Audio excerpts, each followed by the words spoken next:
Yun, what's up? Good morning mga kanjeros. Bali, bisita tayo sa sa tanim natin ngayon na mga okra at balatong. Ayan.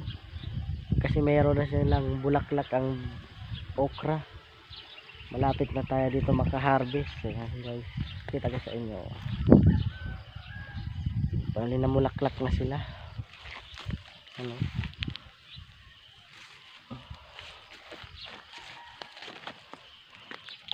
Salamat sa Ginoo. Ayan, may mga bulaklak na yan.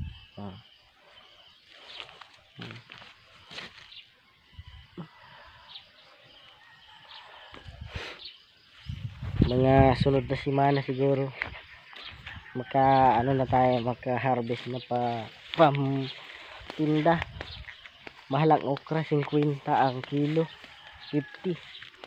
Pati balatong mahal ngayon guys. Ang balatong mahal. Ito, marami na rin bulaklak. May bunga na. May bunga na siya guys.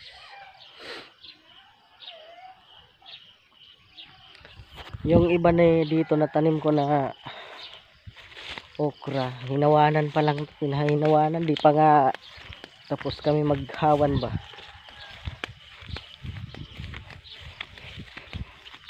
Kasi doblehin ko siya ng abono ba para pataba.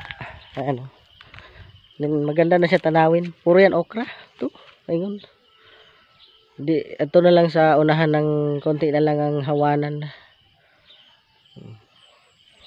Pag nahawanan yan lahat, abunuhan ko na yan. Bali meron din ako talong tanaw na itong isang raya. Isang raya na yan. Talong yan. Mga nasa 40 kapunuan ng ang talong. Marami pa akong itatanim na talong na nandun na nakatagod sa hindi pa pwede siyang ibalhin sa dito. Maliit pa kasi ang niya, ani pa lang kataas ang talong.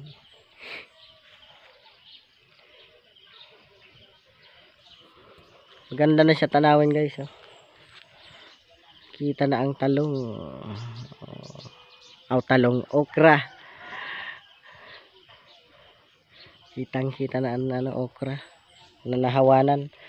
Sa una di mo to makita, puro puro damo.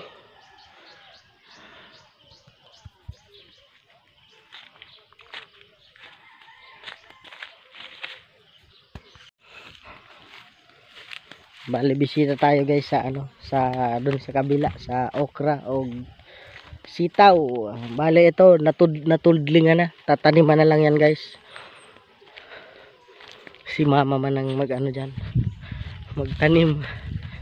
Masintani naman yan ng okra or mais. Bali na yan. Natudling na. Taniman na lang. Grabe init na guys. Ang oras natin ay alas 8 na. Bali galing kami ng palengke. Binenta namin ng kanding.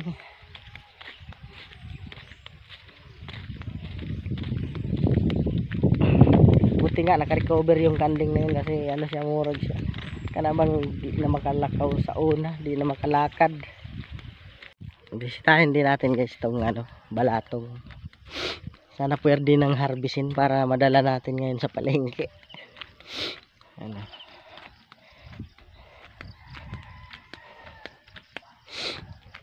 Ay mga bunga. May mga bunga na siya guys.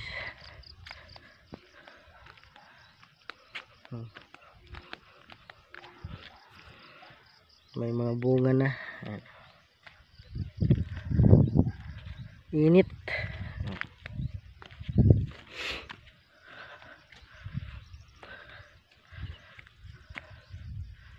Pwede na siguro to harvestin.